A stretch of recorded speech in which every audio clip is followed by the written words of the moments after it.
తనయులా అన్ని రీతులా ఆదరించగా తండ్రి పంపిన దేదీప్యమాన పరలోక స్వరం బలమును పెంచే శుద్ధాత్మ స్వరం దేదీప్యమాన పరలోక స్వరం బలమును పెంచే శుద్ధాత్మ స్వరం కృపాస్వరము కృపాస్వరము కృపాస్వరము కృపాస్వరము కృపాస్వరము కృపాస్వరము కృపాస్వరము కృపాస్వరము.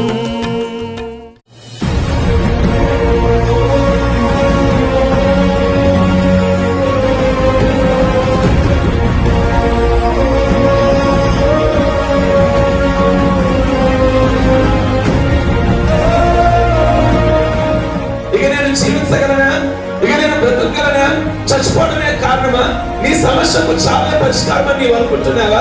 నీ హృదయంలో టెన్షన్ ఏమిటి? నీ హృదయంలో బాధ ఏమిటి?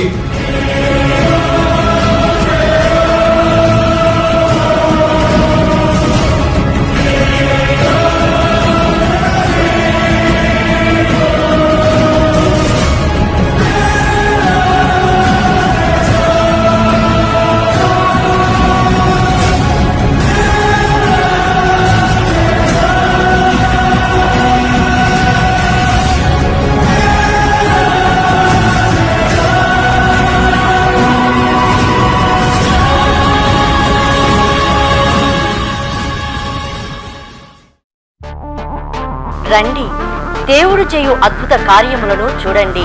జీసస్ గ్రేస్ టెంపుల్ వారి స్వస్థత ప్రార్థనలు. మీరు సమస్యలతో బాధపడుచున్నారా? మీరు దీర్ఘకాల వ్యాధులతో ఉన్నారా? మీకు ఆర్థిక ఇబ్బందులా?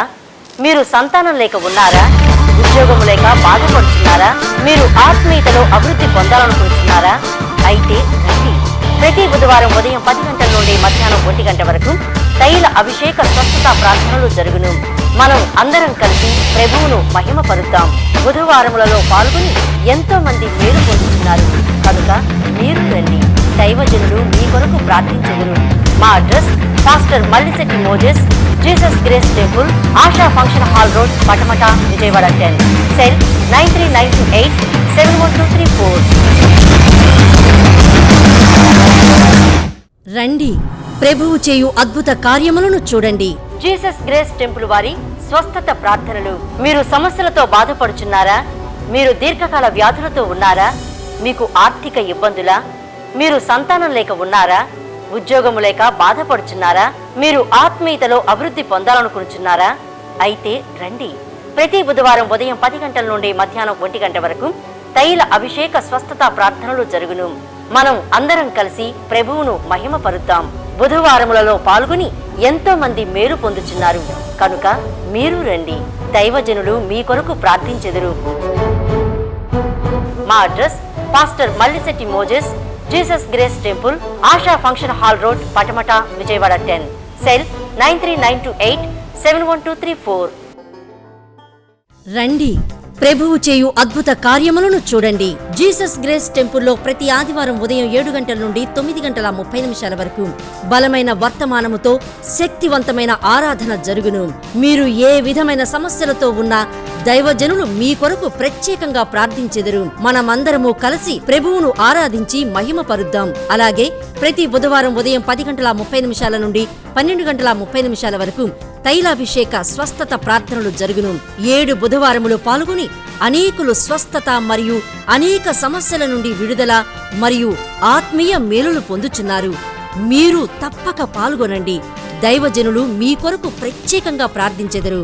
మా address pastor Mallisetti Moses, Jesus grace temple, ASHA function hall road, Patamata, Vijayawada. Cell number 9392871234. మీ అందరికీ వందనాలు. కృపాస్వరం అనే ఈ టీవీ కార్యక్రమం ద్వారా మీ అందరినీ కలుసుకోవడం మాకెంతో సంతోషంగా ఉన్నది. ఇప్పుడు దైవజనులు మల్లిశెట్టి మోజెస్ గారు దైవవర్తమానం అందించెదరు. అందరూ విని ఆత్మీయ మేలులు పొందండి. మన ప్రభువును ప్రియరక్షకుడైన యేసుక్రీస్తు పరిశుద్ధ నామమును బట్టి కృపాస్వరం టీవీ ప్రేక్షకులైన మీ అందరికీ కూడా మా ప్రత్యేకమైన వందనాలు. గడిచినటువంటి వారంలో యోహాను హేరోదు గురించి మనం విన్నాము. యోహాను బాప్టిజం ఇచ్చే యోహాను మరి హేరోదును తన సహోదరుడైనటువంటి భార్యను తీసుకొచ్చాడని హేరోదియాను, యోహాను హేరోదును ఖండించాడు, నువ్వు చేస్తున్నది చాలా రాంగ్ అని. దానికి హేరోదియా యోహానుని చెరసాల్లో వేశారు. హేరోదియా ఎన్నో సందర్భాలలో యోహానును చంపాలని విషప్రయోగాలు చేసింది. కానీ ఎక్కడో దైవభక్తి హేరోదులో ఉండుట వల్ల అనేకమైన ప్రమాదాల నుండి తప్పించు వచ్చాడు. కానీ చివరికి హేరోదియా అంటూ ఉంచుకున్న భార్య ఇక యోహానును చంపకపోతే లాభం లేదు, నా భర్త అయిన హేరోదుతోనే తన చంపించాలని ప్రయత్నం చేస్తుంది. మార్కు సువార్త 6వ అధ్యాయం 19 నుండి మనం చదువుకున్నాము. అయితే హేరోదు పుట్టినరోజు వచ్చింది. హేరోదు పుట్టినరోజు వచ్చినప్పుడు ఆ పుట్టినరోజు హేరోదు త్రాగి తన వాళ్ళందరికీ కూడా ద్రాక్షరసం అవన్నీ కూడా మత్తు పానీయాలుగా చేస్తాడు వాళ్ళందరినీ కూడా. బైబిల్ గ్రంథంలో మనం చూస్తే పుట్టినరోజులు 2 జరిగాయి. ఆది కాండంలో ఫరో పుట్టినరోజు జరిగింది. ఆ పుట్టినరోజున మరి భక్షకారుడిని ఒక సందర్భంలో అతను చంపిస్తాడు. ఈ రోజున హేరోదు పుట్టినరోజున యోహానుని చంపిస్తారు. కనుక బైబిల్లో పుట్టినరోజులు మరి చేసుకోకూడదని చాలా మంది భావిస్తూ ఉంటారు. కనుక దేవుడు మనకి ఆయుష్ను ఆరోగ్యాన్ని ఇచ్చినప్పుడు దేవుడిచ్చిన ఆయుష్ను బట్టి ఆరోగ్యాన్ని బట్టి ఆ దినము మనం దేవునికి కృతజ్ఞత తెలియచేయటము, ఓ చక్కటి కృతజ్ఞత కానుకుని దేవునికి తెలియచేయటము, ఇవ్వడం అనేది మనకు ఆశీర్వాదము. అయితే హేరోదు అలాగును కాకుండా వాళ్ళందరికీ కూడా పార్టీ ఇచ్చి, విందు పార్టీ ఇచ్చి, త్రాగుడును కలగజేసి, ఇలాంటి బైబిల్లో అక్కడెక్కడ జరిగిన సందర్భాలు ఉన్నాయి. బెల్షస్సరు అనే రాజు తన పరిపాలన బాగుందని 1000 మందికి తను విందునిస్తాడు. అందులో ద్రాక్షారసమును కూడా పోయిస్తాడు. అయితే వాటికి వాడిన పాత్రలు మనం చూస్తే వాళ్ళ తాత అయిన నెబుకద్నెజరు యెరూషలేము మీద దాడి చేసి యెరూషలేములో ఉన్న ఉపకరణాలు అంటే దేవాలయంలో ఉపయోగించే పాత్రలు అవి తీసుకొచ్చి తన త్రాగుడుకు ఉపయోగిస్తాడు. అది దేవుడు చూడలేకపోయాడు. బెల్షస్సరు చేసిన అన్యాయాలు గాని లేక దేవుని ఉపకరణాలను ఆ విధముగా అపవిత్రంగా ఉపయోగించడం గాని అవన్నీ కూడా దేవుడు చూడలేక 1000 మందికి విందిస్తాడు. రాజులున్నారు, ఉపపత్నులున్నారు, అందరూ కూడా త్రాగి మత్తుల్లి ఉన్నారు. ఆ రాత్రి వేళ గోడ మీద ఒక వ్రాత కనబడుతున్నది, మొండి చేయొచ్చు రాస్తున్నది, మెనే మెనే టెకేల్ ఉఫార్సిన్ అనగా దాని భావం అక్కడ ఉన్న వాళ్ళు ఎవ్వరూ చెప్పలేకపోయారు. చివరికి దానియేలు వచ్చి దాని భావాన్ని చెప్పాడు, నీ రాజ్యం నీ వద్ద నుండి తొలగించబడి అది వేరొకళ్ళకి అప్పగిస్తున్నారు అని. నిజమే, మన జీవితంలోనైనా మనం కరెక్ట్ గా గనక ఉండలేకపోతే మనది దేవుడు వేరొకళ్ళకి అప్పగిస్తాడు. ఇస్కరియోతు యోధా స్థానం పోయింది, మత్తీయాకి వచ్చింది అపోస్తలుడిగా.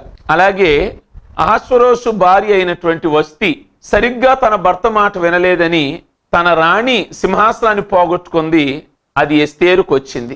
ఇలా బైబిల్లో మనం ధ్యానం చేస్తే సౌలు కరెక్ట్ గా లేడని సౌలుకు బదులుగా మరి దావీదుకి రాజ్యాన్ని దేవుడు అప్పగించాడు. కనుక మన స్థానములో మనం ఎప్పుడైతే ఒక సేవకుడిగా గాని విశ్వాసిగా గాని మన స్థానాన్ని మనం పోగొట్టుకుంటామో, దానిలో మనం ఎప్పుడైతే యథార్థంగా ఉండమో దేవుడే తొలగించి ఆ పదవి నుండి ఆ స్థానము నుండి వేరొకరికి అప్పగిస్తాడని మనం ఈ మాటలు గమనించాలి. బెల్షస్సరు త్రాగి పరిపాలన చేస్తున్నాడు గనక దేవుడిని దేవుడిగా మహిమపరచలేదు గనక దేవుడు ఆ స్థానాన్ని మాదియా పారసీక వారికి అప్పగిస్తాడు. ఇలాగున చాలా మంది త్రాగి దేవుని ఆశీర్వాదాలను పోగొట్టుకున్న వారు చాలా మంది ఉన్నారు.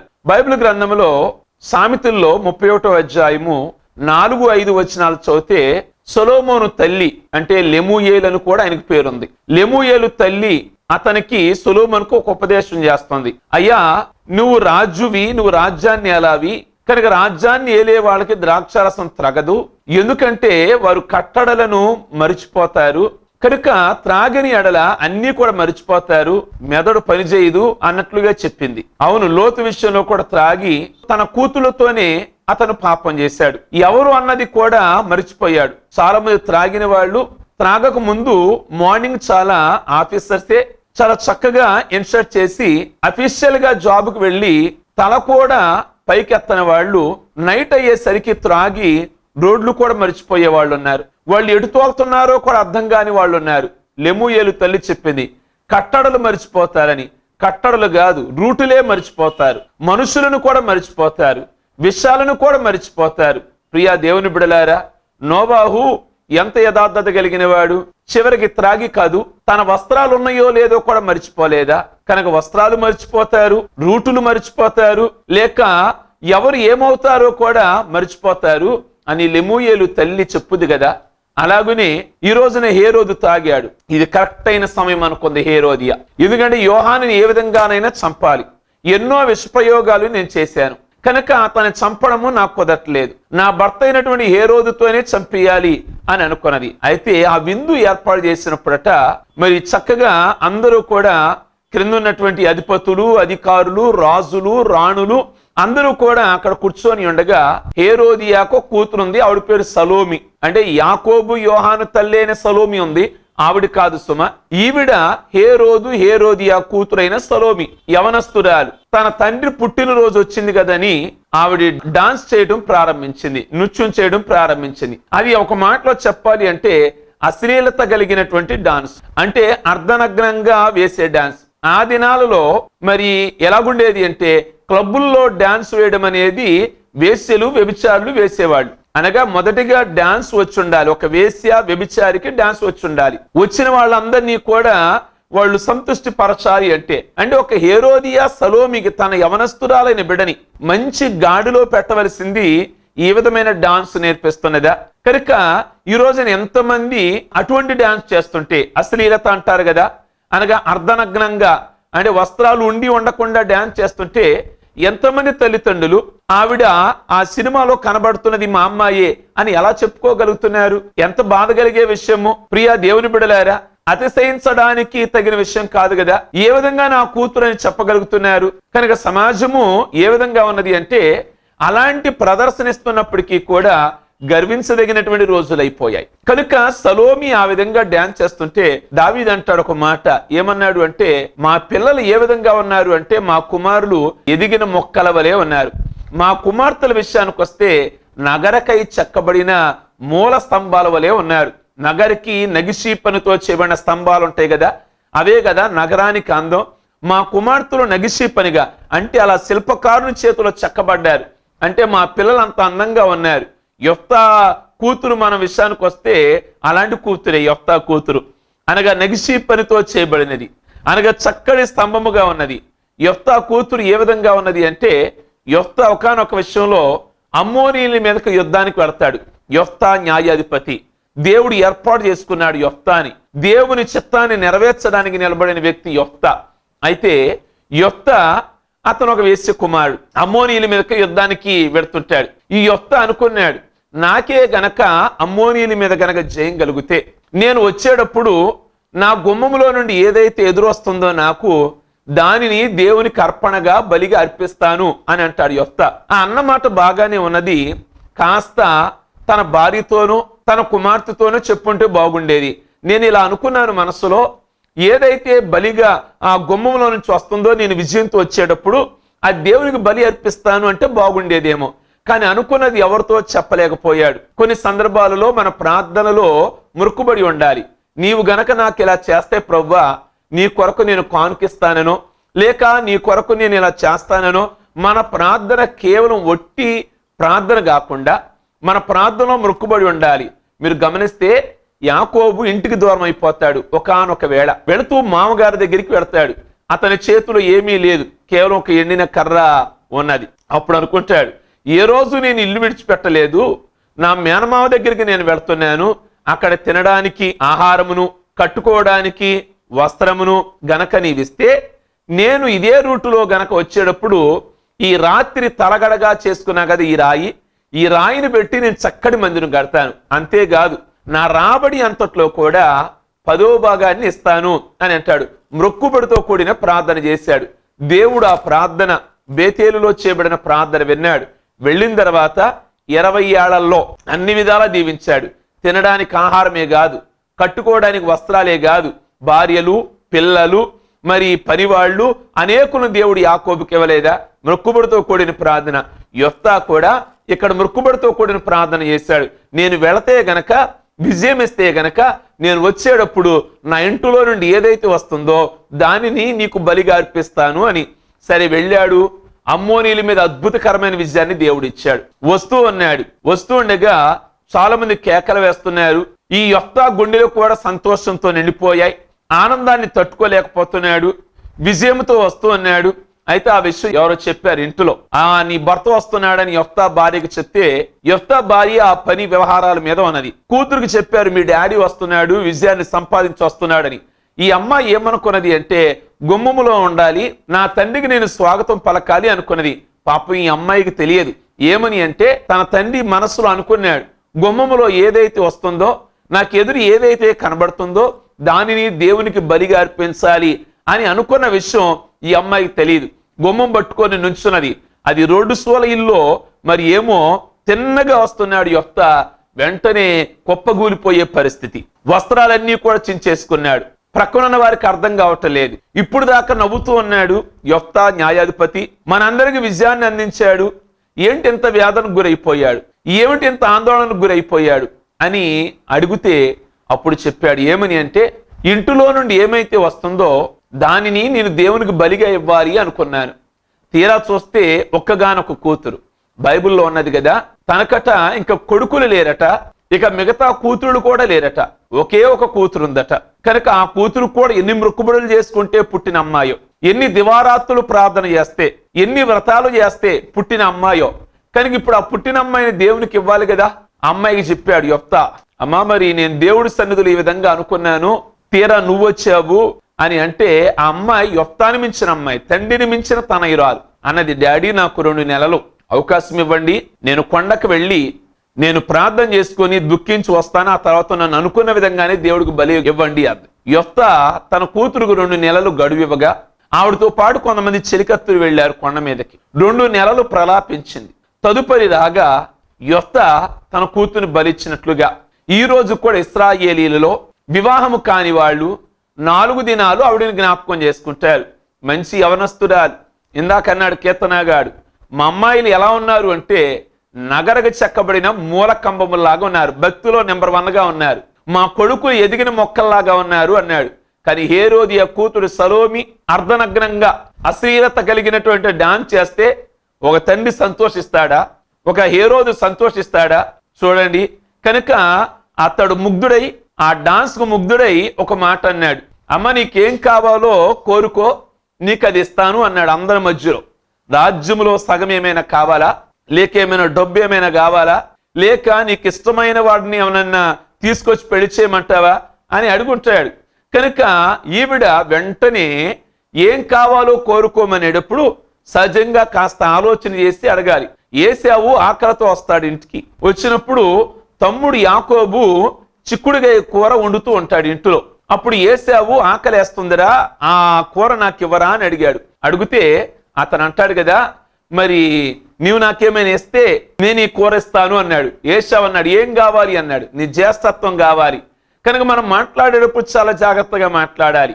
ఈ నోరు అనేది, నాలుక అనేది ప్రకృతి చక్రానికి హెచ్చించి పెడుతుంది. హేరోదు నలుగురిలో మాట్లాడాడు. అక్కడ సభికులు ఉన్నారు, అంటే క్రింద ఉన్న అధికారులు ఉన్నారు, ప్రధానులు ఉన్నారు. కనుక వాళ్ళందరి ముందు మాట ఇచ్చాడు, నీకేం కావాలమ్మా, మరి నన్ను డాన్స్ తో ముగ్ధుని చేసావు కదా అని అంటే, మమ్మీని అడుగు వస్తానని వెళ్ళింది. హేరోదియా దగ్గరికి వెళ్ళింది. హేరోదియా దగ్గరికి వెళ్ళగా ఆ హేరోదియా అని అడిగింది, మమ్మీ మరి డాడీ అడుగుతున్నారు ఏం కావాలంటావు అని అంటే, ఆ హేరోదియా చెప్పిందమ్మా, మీ డాడీని మీరు యోహాను యొక్క తల, ఒక దైవ సేవకుని తల, ప్రవక్త తల, ఒక గొప్ప పాస్టర్గా తల, అది నరికి వెండి పళ్ళెంలో పెట్టి, నిజంగా హేరోదియాకు దేనికి ఆ తల? ఆ సలోమి నిజంగా తల్లి చేతిలో కీలు బొమ్మ అయిపోయింది. తన యవన జీవితాన్ని నిజంగా దారుణంగా చేసుకుంది. యవనస్తులు బలవంతుని చేతులని బాణములు వంటి వారిగా, దేవుని చేతిలో బాణములుగా ఉండాలి గాని సాతాను చేతిలో బాణాలుగా మారకూడదు. యవనస్తులుగా దేవునికి గనక మన జీవితాన్ని అర్పించుకుంటే దేవుడు అద్భుతకరంగా యవనస్తులు వాడుకుంటాడు. కానీ యవన జీవితం అనేది సాతానుకి అప్పగిస్తే యవనస్తులు కావాలి. సినిమా వాళ్ళకి యవనస్తులు కావాలి, ఫ్యాన్స్. సాతానుకి యవనస్తులు కావాలి, అనగా పార్టీల వారికి యవనస్తులు కావాలి. దేవుడికి కూడా యవనస్తులు కావాలి. దేవుని చేతిలో నీ జీవితాన్ని గనక పెట్టుకుంటే దేవుడు అద్భుతకరంగా నీ జీవితాన్ని చేస్తాడు. ఎటకేలకు తల్లి కూతురు కలిసి యోహానుకి తల కావాలని అడగగా హేరోదు చేయగలిగింది ఏమీ లేదు. కాస్త షాకు గురయ్యాడు. అమ్మ నీకు దేనికిరా అని అన్నాడు. లేదు డాడీ, మీరు అడిగారు ఏం కావాలని, నాకు యోహాను తల కావాలి. పుట్టినరోజు కేక్ అడుగుంటే బాగుండేది, కేక్ కట్ చేయాలంటే బాగుండేది.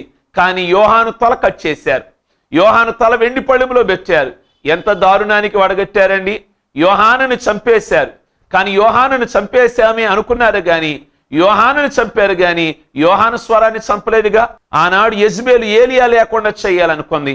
ఈనాడు 1000 మంది ఏలియాలు ఉన్నారు సమాజంలో. యోహాను లేడు గాని యోహాను లాంటి సేవకులు ఉన్నారు ఈ రోజున. సత్యం మాట్లాడే వాళ్ళు ఉన్నారు ఈ రోజున. అందుకే బైబిల్లో మనం చూస్తే ప్రకటన గ్రంథం 6వ అధ్యాయం 10వ వాక్యంలో గనక మనం చూస్తే అక్కడ ఒక ప్రార్థన కనబడుతుంది. బలిపీఠం ఉందట పరలోకములో. ఆ బలిపీఠం కింద చనిపోయిన ఆత్మలు, పరిశుద్ధులు, హతసాక్షులు